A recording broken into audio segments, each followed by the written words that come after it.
그러면 이제 좀 이제 넘어가죠. 지금 기록을 보니 1983년도에 이제 퇴사를 하셨는데. 그 사이에 예. 이제 잠깐 예, 말씀하십시오. 75년도에 내가 가려고 그러잖아. 예.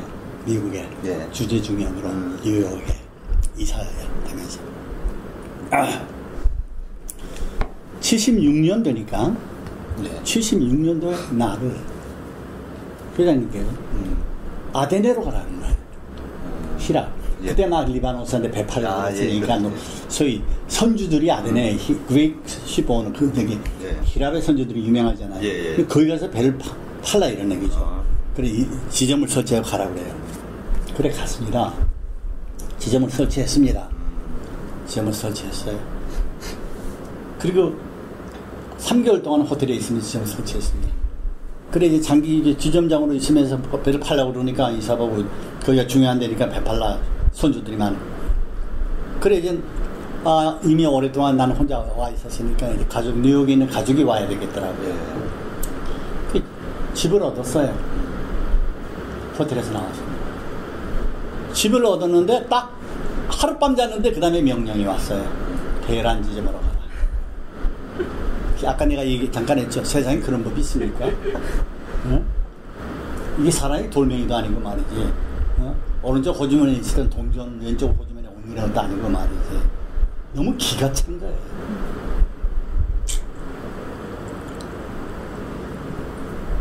별 생각이 다 나더라고요. 저 이런 회사에 내가 과연 있어야 되느냐? 응? 별 생각이 나지. 그러면서 이틀 있는데 그런 텔렉스박 이틀 있는 후에 바레인의 회장님이 와서 중동지의 모든 지점장과 현장 소장을 소집해서 아스리 현장에서 바레인 소집해서 중동 회의를 거기서 열리려고 그러니 글로 와라. 그 지시를 받고 4월 동안 내가 안 갔습니다. 누구의 지시인데? 안 갔어요. 너무 이건 아니지. 안 가서. 런던 지점에서 연락이 하고 반해주려고. 도대체 조이사가 어떻게 된 거야? 왜 안 오는 거야? 난 몸이 좀 불편해. 심신이 불편했죠. 심신이. 안 갔어요. 매일 같이 아침 저녁으로 온 거야. 누구의 명령인데? 그 어르신의 명령 누가 거역할 수 있어요? 근데 그 다음에 내가 간접적으로 얘기를 들었는데 회장님께서 우리 가지고 왔다는 사실을 모르셨다는 거야. 그 명령을 내실 때는. 런던 지점에 오세정 상무님이라고 그 음용기 이사가 있었고 그 위에 오세정 상무가 있었어요. 돌아가셨지. 그분한테 회장이 명령을 내기 전에 이거 봐 조이사 가져가지 않았지? 그렇게 물어봤다는 거지. 근데 오세정 이사는 아직 안 왔습니다. 그렇게 대답했다는 거예요. 그 하루 이틀 사이에. 그래? 잘 됐구먼. 그리고 명령을 내셨다는 거죠.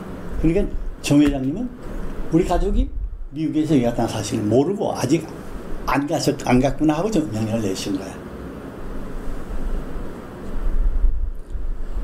사흘째 됐는데도 그래서 내가 회사를 그만두더라도 가서 얘기해야지.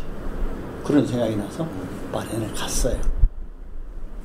정말 그때는 거의 그만둘 생각까지 하고 갔죠.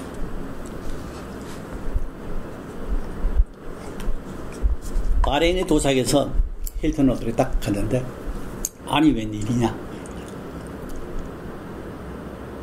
그 당시 대란 지점에 있던 황병주 이사가 왔어요. 커피숍에서 만났어요. 근데 그때 나를 대란 지점에 명령 내면서 황병주 이사를 동경지점으로 또 명령을 내더라고요. 그 동시에 오라 그랬는데 둘 다 사흘 만에 온 거야. 황 이사 보고 당신 왜 응? 빨리 오지 않고 왔냐 했더니 이거 봐 조 이사 나는 말이야 대란 지점에 가서 그 외국인 학교 애들 둘 셋 놓기가 힘든데 애를 쓰고 애들 딱 들어가기로 하고 애들이 왔는데 이게 또 동경지점으로 명령을 했다는 거야. 나하고 비슷한 좀 내용은 다르지만. 그 자기 도무지 자기도 그렇다고 딱 만난 거야. 여봐, 회장님이 오라면 말이야 두 만 거 와야지 뭐 이렇게 늦게 왔냔 말이야. 나 이제 농담으로 그러지.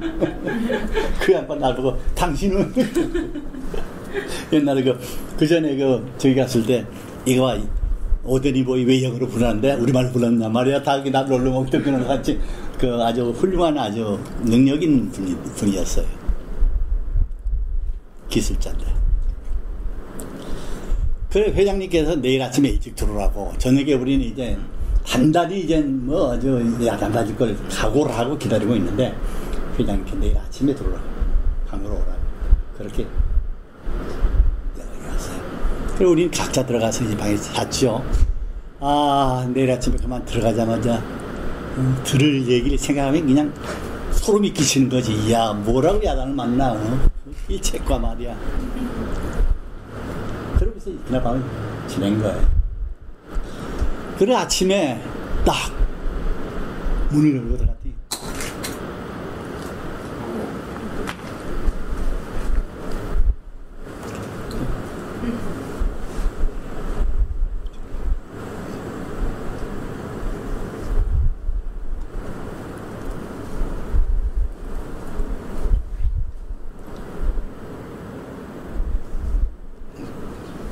이게 뭐 다 얘기해도 괜찮을 거야. 몇 년 있다 이 책이 나오고 뭐 할 때쯤에 난 이 세상에 웃으는지도 모르니까. 그래 딱 문을 열었더니 이 양반이 말이야 문 앞에 다가오면서 뭐라고 그러냐. 아, 조이사 왔어요? 어디 몸이 불편했다고? 황의사도 왔구만. 황의사도 뭐 일이 많았다고? 정말 모자완자 말이야. 이거 봐. 당신네들 말이야 회사가 장난이야? 응? 이사쯤 됐으면 말이야 오라면 금방 와야지 뭐 하는 거야? 응? 당장 회사를 때려치든지 말이야. 응? 그리고 빠따를 휘둘러야 그 양반 나올 텐데. 아 이게 그냥 싹 그러는 거예요. 기가 막히지 않아요 그냥? 네 어디 아팠다고? 네 우리 같이 식사해요. 그럼 현장에 식사할까? 세상에 그런 반전이 어딨냐 이거야. 그런 반전이. 그래 현장에 회의에 갔어요. 일체 아무 얘기 없으신 거야. 늦게 왔다는 데 대해서 한 질책도 없으신 거야. 무서운 분이죠. 무서운 분이야. 와 차라리 그냥 한 대 맞아버렸으면 시원할 텐데 이게 뭐지? 그래서 회의에 간 거예요.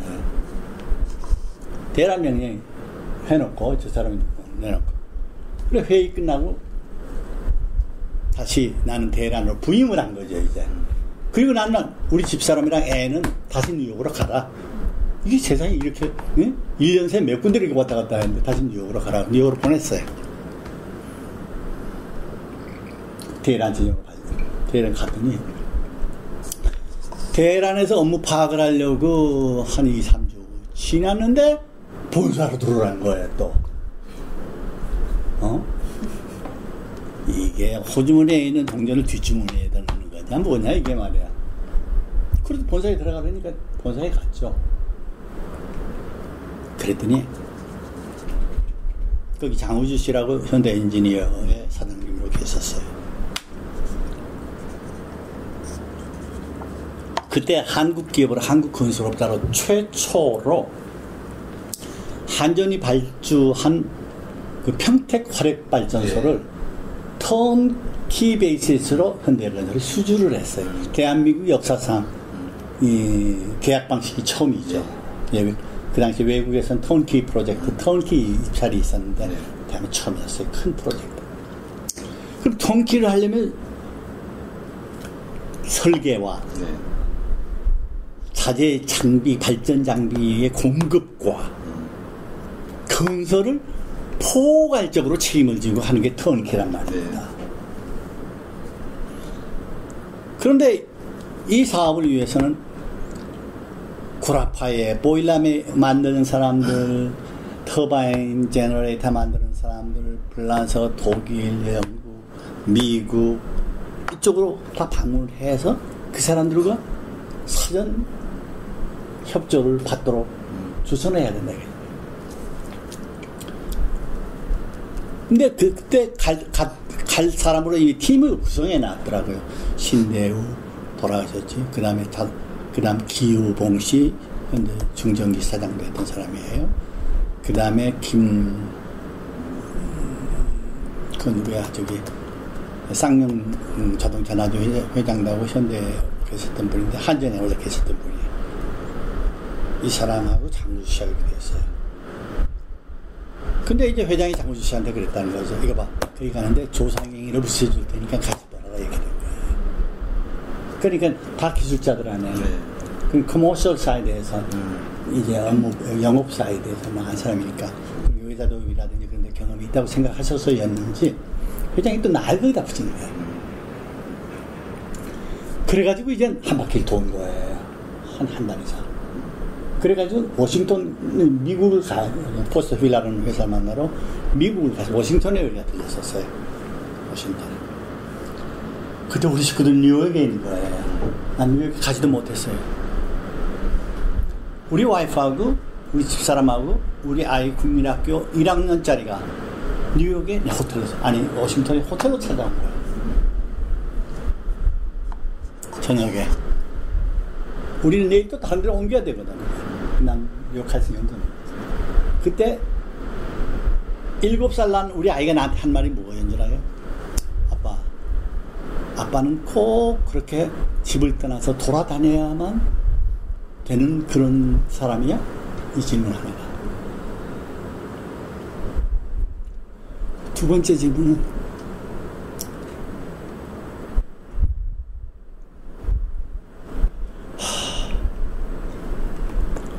아빠 그 회사 아니면 안 돼? 7살 난 아이가.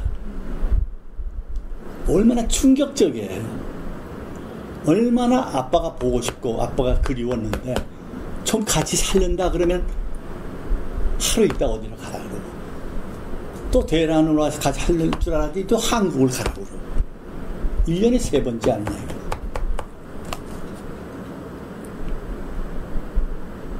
그리고 하루 저녁 자고 갔어요. 그 사건은 내게 굉장히 충격적이었어. 한 아비로서 말이지, 자식한테 대해서. 한 바퀴 돌고 7월 달에 서울을 돌아갔어요. 전부 팀이.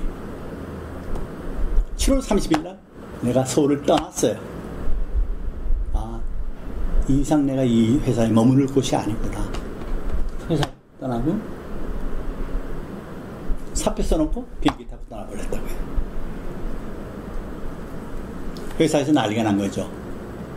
한쪽에선 조상행이 도망갔다. 응?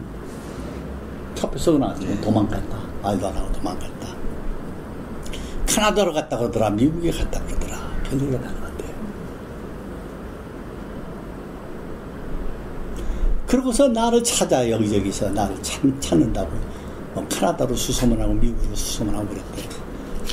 내가 잠적을 하고서 6개월인가 잠적을 해버렸어요. 식구들이랑. 얼마나 고생을 많이 했는지 몰라요. 그 해 겨울. 그 눈이 맞드는 해. 아무런 준비도 하지 않다가. 그때만 해도 난 맨날 그 개척적으로 이렇게 돌아만 댕겼기 때문에 그 이후에 중동공사 하면서 해외 근무했던 사람들이 중역들의 그 여유로운 삶, 비교적 넉넉한 수입, 그것과는 아주 거리가 멀었어요. 그런데 아무 준비 없이 갔다가 얼마나 고생을 했는지 몰라요. 그 추운 겨울에 우리 두 사람이. 그러면서 지나는데 계속 나를 찾는다 그러고 또 연락이 되면 누가 와서 뭐 이명박 사장이 와서 나 만나자 그러는데 장우주 사장이 나 좀 봤으면 좋겠다. 몇 년 안 만났어요. 그러길 1년 반 지난 거예요. 76년도에 그러니까 77년도 11월까지. 근데 77년도 11월 가까울 무렵에 장유주 회장이 또 오고 이명박 사장도 오고 회사에 다른 사람들이 오면서 나를 만나자 그래서 그때 만났어요. 그랬더니 다시 다시 회사를 회장님께 사회 들어오기를 바란다. 왔으면 좋겠다. 나 이제 갈 수 없다. 그랬더니 내가 조건으로 제시하지도 않았어요. 그랬더니 미국에 있으면서 일할 수 있지 않느냐 이렇게 얘기한 거예요. 내가 생각해 보겠다.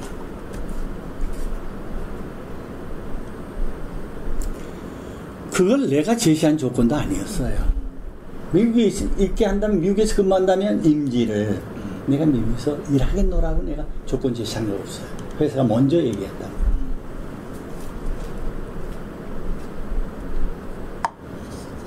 그래서 1976년 77년 11월 1일로 내가 이사로 그만뒀거든요. 1년 반이죠. 근데 그 사이에 회사는 괄목할 만한 성장을 했어요. 단기적으로.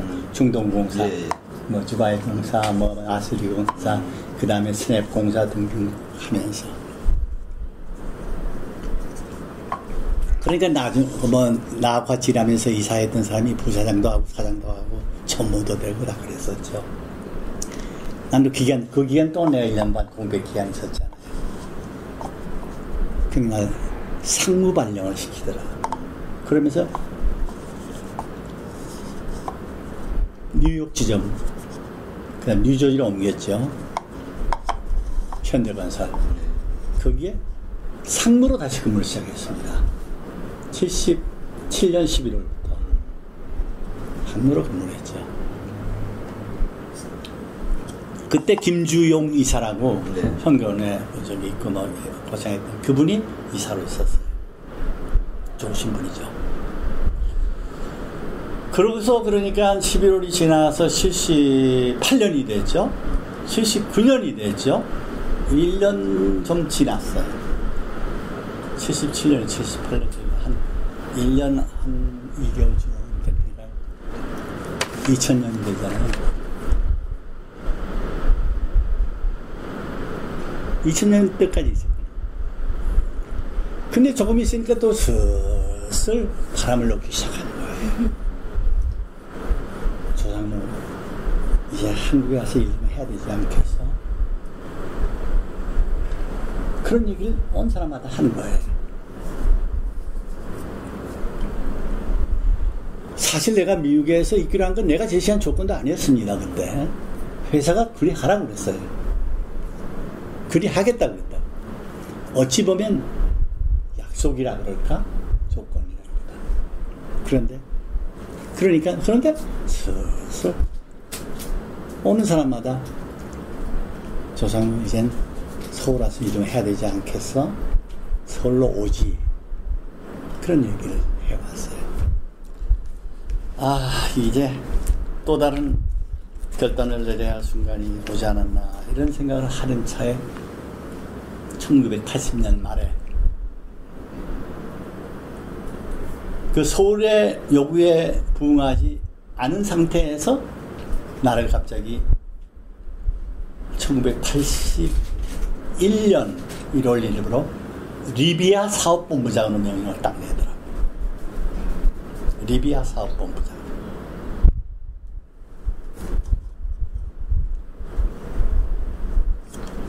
나는 그때 얼마든지 안 가려고 그러면 명분이 있었어요. 그렇잖아요?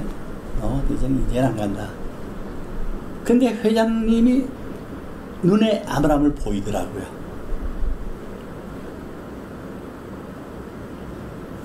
이건 어쩌면 내가 마지막으로 정종 회장님의 명령에 순응해서 해야 할 과업일지도 모른다. 그리고 내가 브리케이스 안에다 큰 가방을 들고 영국으로 갔어요. 그 당시에 리비아가 미국에 가면 반드시 영국을 거쳐야 돼요. 히드로 비행장에 딱 도착해서 나가는데 그 당시 지점장이었던 이병재 부장이었나? 이사, 그때 딱 나왔어요. 깜짝 놀란 거예요. 그 당시에 런던은 중동공사의 지원센터이고 한 사람이 거기 있었는데 출장을 자주 왔어요. 임원들이. 내가 나를 리비아 본부장이 명령했을 때 거기에 와 있었던 사람들이 100%가 조상행이 안 올 거라 그랬다는 거예요. 안 올 거라 그랬다는 거예요. 근데 내가 온다는 텔렉스가 왔다 이거지. 이게 웬일이냐. 이병재 지점장 생활 때 일단 한번 조그만 가방 들고 왔다가 그 다음에 다시 가는지도 모른다고 비행장에 나왔는데 내가 큰 가방을 들고 나오더라는 거지. 진짜 가려나? 그렇게 나는 리비아에 부임을 했습니다. 82년 리비아는 정말 황량한 데였어요. 공산주의 국가나 마찬가지고 모든 게 배급제고 생필품도 사기 힘들었을 때 그때 리비아에 우리가 공사장이 많았습니다. 라스라노프 공사. 그래서 그 당시에 일반 기술자만 해서 한 2,000명 있었고 엔지니어를 포함한 직원이 한 150명, 200명 있었으니까. 그리고 1년에 한 20억 불. 상당히 많은, 한 달에 뭐 한 1억 불, 2억 불 이렇게 기상을 올 때였어요.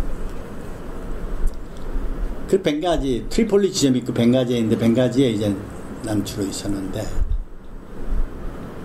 그렇게 해서 거기서 2년을 지냈습니다, 내가. 2년.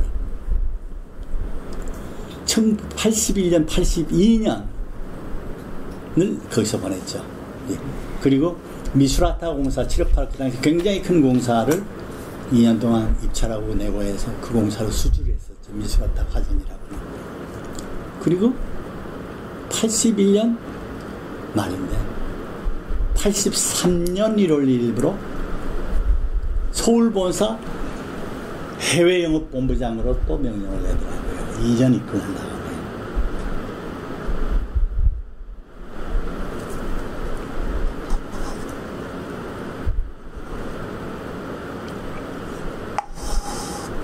그리고 서울 갔습니다.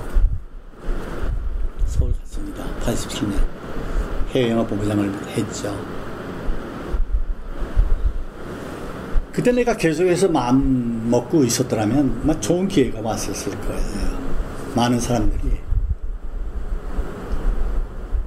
모르죠. 네. 전혀 가지 않으려고 했던 사람이 않으리라고 생각했던 사람이 뉴욕에서 리비아까지 갔다. 리비아에서 오라 그러면 안 올 사람이 또 서울까지 왔다. 그러니까 이제 마음 잡고 서울에서 일할 만한 놈이구나 이렇게 생각했었는지도 모르지.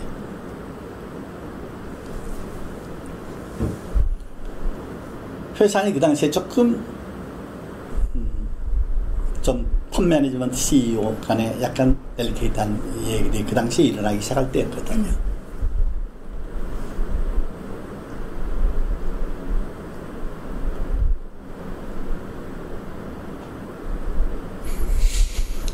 그런데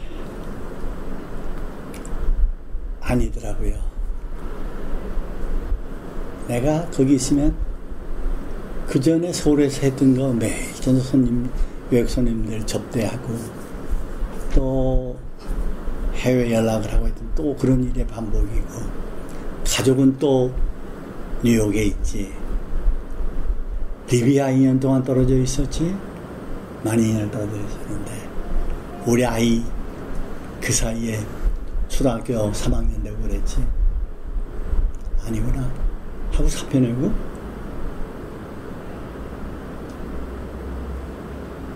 83년도에 3월달인가 4월달에 내가 회사 그만두고 미국으로 갔죠.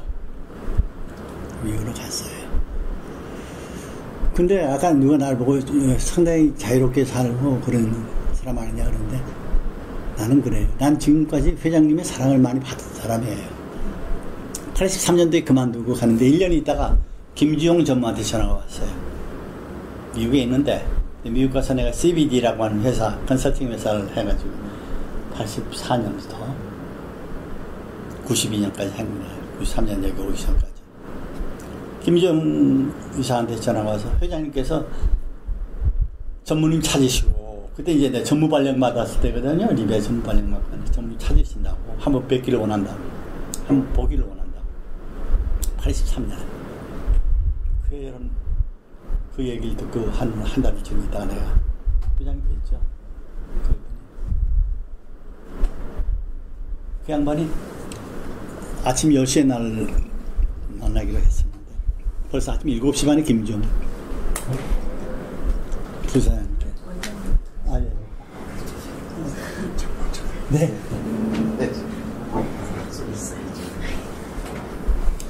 김종 부사장한테 전화해서 이거 봐 조정모 왔어?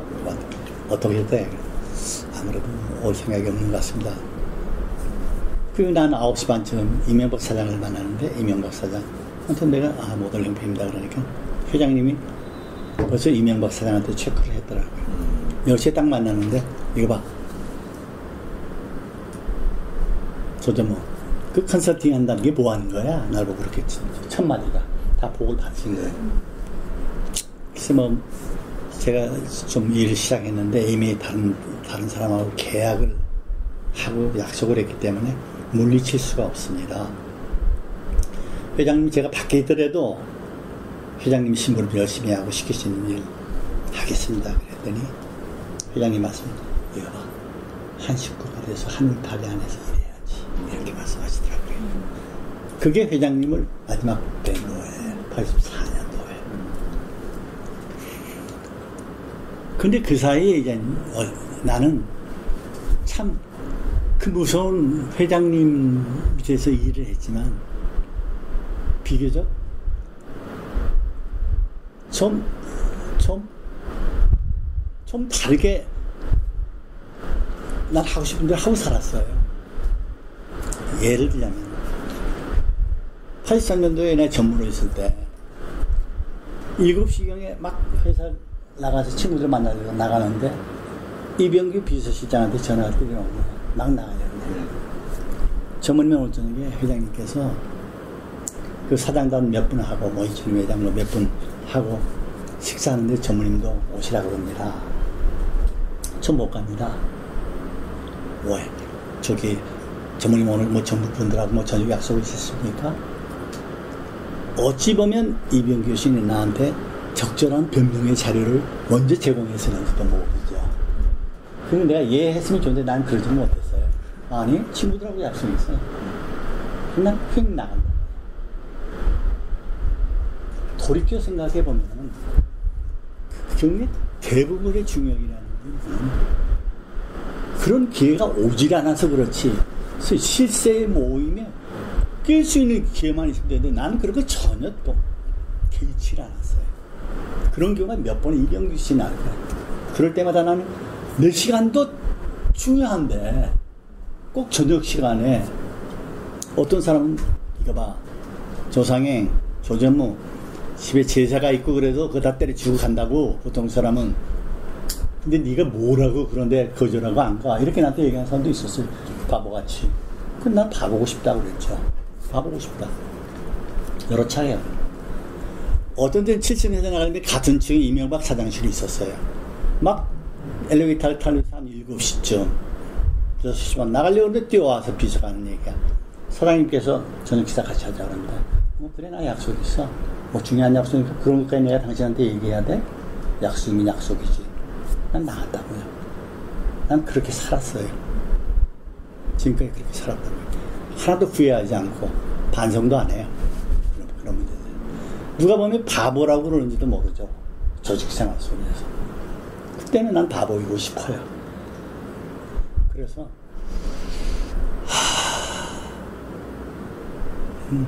세상을 사는 요령이 없는 건지 몰라도 그러나 그럼에도 불구하고 나는 우리 정주영 회장님의 사랑을 듬뿍 받은 사람이 아니었냐 이런 데서 정말 고맙게 생각하고 이 책에 처음 시작하는 글에서도 얘기했지만 그분의 그 배려라든지 가르침에 대한 조그만 보훈의 뜻이 여기 없지 않아 있다 하는 얘기 했습니다. 그리고 가가지고 10년 동안 제일 했어요. CBD라는 컨설팅 회사 프로젝트 개발을 때. 그리고 93년도 내 나이 55살 됐을 때 하늘이 나를 15년만 더 살게 해준다면 한국에서 하고 싶은 일이 있었어요. 한국에 와서. 그건 뭐냐면 어느 시골 혜택받지 못한 아이들이 많은 동네에 가서 아이들과 함께 좀 살고 싶다 하는 거예요. 어린애들 프로그램 해주죠. 그래서 91년부터 한 2년 동안 전국 방방곡곡을 다니면서 내가 일할 곳 일터를 찾아서 헤매 수십 개 군 수백 개면은 하다가 어느 날 나간 오봉산 기술 지나가는 비포장도를 지나가는데 아이들이 많이 노는 것을 볼 수 있었어요.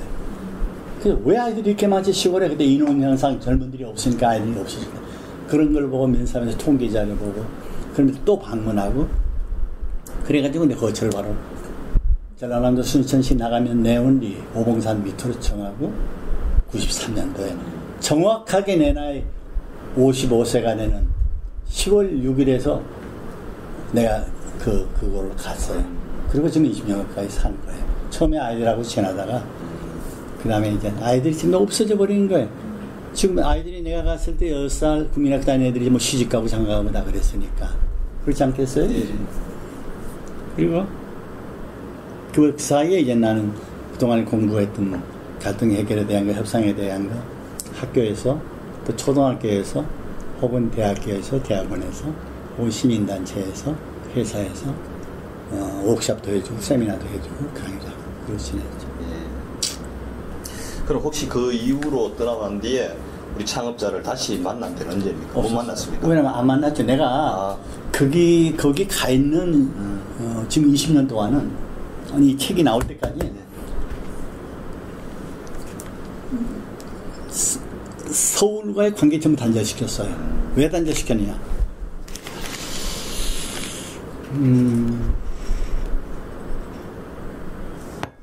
이게 세상이라면, 이게 대한민국이라면, 나는 회사 생활하면서 적어도 이 코어 속에서, 코어, 핵 속에서 정치, 경제, 문화의 어떤 의미 핵 속에서 함께 살았어요. 즐겼죠. 83년도에 그만두고 나를 회사가 그만두란 말도 안 했지만 내가 그만두기 바깥으로 나 자신을 던졌어요. 변두리로 와봤어요. 그리고 그 속에 머물렀던 나를 볼 기회가 생긴 거죠. 그러니까 내가 그 전에 내가 보이기 시작하더라고요. 내가 보이기 시작하더라고요. 한없이 부끄러운 거예요. 그 독선과 오만과 편견과 아집 속에 머물렀던 그 시절, 그 세월에 나 자신이. 그러니까, 나를 다시 찾아보자 하는 생각이 나는 거죠. 그리고 그러다 보니까 이 속에 있는 중학교, 고등학교, 대학생들, 친구들 전부 단절하고 바깥에서 농사 짓는 사람들, 뭐 하는 사람들, 각양각색 정말 사람 냄새 나는 사람들과의 만남이 생긴 거죠. 너무 재밌는 거예요. 그 내가 하고 싶은 일 하고. 그렇게 내가 지금 20년 가까이 사는 거죠. 그러니까 이 책 내고서 나를 옆에 김지용 씨라든지 김광명 씨라든지 이병규 씨 인터뷰하면서 만났고 그건 30년 만에 만났거든요. 작년에 만났으니까. 작년, 금년에. 뭐 이름도 잊혀져갈 그런 사람들, 그런 이름인데 너무 고맙게 잘해줘서 고맙고 그래서 누구는 그때 날 보고 속세를 떠나서 어디로 뭐 돌을 닦으러 간 사람이 아니다. 내가 쓴 얘기가 그 얘기였죠. 나는 속세를 떠난 것이 아니라 속세의 중심에서 속세의 변두리로 나 자신을 옮겨서 속세에 있을 때 나 자신을 볼 수 있었다는 것만으로 행복이고 축복이었다고 생각한다. 그런 얘기를 내가 했습니다. 그래서 그런 얘기를 쓴 거예요. 그럼 이제 말씀 나왔으니까 이제 정규 희망을 경영하다 이 저서에 대한 질문을 좀 해보도록 하겠습니다. 이 책을 기억하게 된 어떤 그런 의도나 계기는 무엇입니까? 그분 돌아갔을 때까지 난 그분 생각 안 해요. 현대라는 걸 완전히 잊어버리고 살았다고요. 소를 잊어버리고 살았어요. 만남도, 생각도. 내가 오봉산 기슭에 사실 93년도부터 내가 처음 가가지고 제 이름도 거기 아까 이력서에는 조이코라는 이름을 썼어요. 조상이라는 이름을 죽여버렸다고. 그리고 조이코라는 이름은 할 수 없이 어디에서 대학에서 강의를 해달라 그런다든지 그럴 때 뭐 이력서를 좀 보내주십시오, 뭐 해주십시오. 그러느라고 그 이름을 썼지요. 그러나 동네에서는 철저하게 오봉 할아버지로만. 그러니까 이름도 성도 몰라요, 그 사람들이. 그렇게 살았어요. 나를 전혀 드러내지 않고. 근데 세월이 가면서 사람들이 저 양반이 옛날 현대에 있었다 그러더라. 그래, 정주영이는 어떤 사람이냐, 순천 부근에서 그런 것을 나한테 질문하는 사람들이 생기기 시작했어요. 그리고 그분이 돌아가시고, 그러면서 뭐 타임즈에 나오는 그런 거, 2006년도에 나오는 거, 그런 것들을 회상하면서 그분에 대해서 다시 생각이 일기 시작을 했어요. 나 자신이. 그래, 그분 다시 한번 만나보고 싶다, 이런 생각이 났죠. 그래, 그분이 이 땅에 태어나서 무슨 뭐 시련이 있었을 필요는 없다. 거기 다른 분들이 제 책을 봤는데 정작 그분을 모시고 가까이에서 일했던 사람이 있은 적은 하나도 없더라 이거지. 이 땅에 태어나서 시련으로서 실패는 없다. 천하의 문필가인 김수현 씨가 썼으니 얼마나 유려한 글들입니까? 기가 막히죠. 잘 쓴 글이죠. 내용도 그렇고 문장도 그렇고. 난 그런 문필 문장력도 없지만 그런 사실과 행적에 대한 에피소드를 통해서 그분을 다시 보고 싶다. 내가 오히려 그분하고 머물러 있을 땐 그분 존경도 안 했고 그저 대단한 분이다 이 정도로 생각했지 정말 이분한테 사표로 삼고 그럴 뿐이라는 생각은 못했습니다. 머리 떠나고 있으면서 그분을 보기 시작하니까 그분의 모습이 보이기 시작하더라 이거죠. 그러면서도 흔히 부분해지는 정체진으로 착각한 부당주연의 오류라든지 구성의 오류 같은 걸 내가 범할까 봐서 그래서 많은 사람들을 만나보게 된 거죠. 그리고 내가 책을 쓴 동기라 그럴까? 사명은 이렇게 큰 스승이 그 밑에서 내가 18년을 있었는데 아무것도 모르고 배우지 못했다. 이제 와서 그분이 큰 스승이라는 걸 알게 됐으니 미래를 고민하는 젊은이나 사영업을 하는 사람이나 회사에 있는 사람이나 간부나 CEO나 여러 층의 각 부분의 리더나 심지어 대통령이 되기를 원하는 사람까지도 그분한테서 학습해야 할 것들이 너무너무 많다는 거. 그래서 그분들이 배울 수 있는 것을 나는 중심으로 쓰기 시작했다고요. 그분이 배울 수 있는 거. 근데 막상 이 책을 쓰려고 거의 원문을 쓰고 출판사를 한두 군데 접촉을 했었는데 전부 부정적이었어요. 부정적인 이유를 몇 가지 들면 첫째는 그분은 이미 가신 분이다. 정몽구나 이건희도 아니다. 두 번째는 요즘 20대, 30대, 40대, 30대가 책을 제일 많이 보는 구독자들인데, 여기 독서가들인데, 그분들이 좀 인기 있는 것들은 닥치고 정치, 뭐 낙곰수, 아프리카 청춘이다. 이런 것들 좋아하지, 지나간 사람은 그거 안 본다. 그런 거였어요. 두 번째. 세 번째 이유는 뭔지라고요? 그거는 박정희 대통령 때 유신 정권과 정경유착으로 해서 일어난 기업이 현대가 아니냐. 그와 박정희 씨와의 관계는 세상 사람이 다 아는 얘기다. 넷째, 요즘처럼 반독, 반재벌, 반대기업 정서가 풍미하고 있을 때 이런 책이 나올 때냐? 아니다. 마지막 5번째 이유가 있는데, 이 얘기는 내가 참 얘기하기가 망설여지지만, 내가 처음에 얘기했듯이, 난 사실 베이스에서 얘기할 테니까, 그건 나중에 고려하십시오. 5째는, 우리가 그 엄마한테 배울 것이 많다고? 뭘 배울 수 있는데? 조상행 씨, 이명박 씨 잘 아시죠? 정주영 씨 밑에 25년 동안 간부로 CEO로 있었던 분 아닙니까? 그분이 지금 하시고 계신 건 전부 정주영 회장님한테 배우신 거 아니에요? 근데 그런 걸 우리가 또 배워야 되나요? 이렇게 얘기하는 사람도 있었습니다. 네. 내가 5가지 이유를 얘기했는데 그건 이젠 전부 다 얘기했더니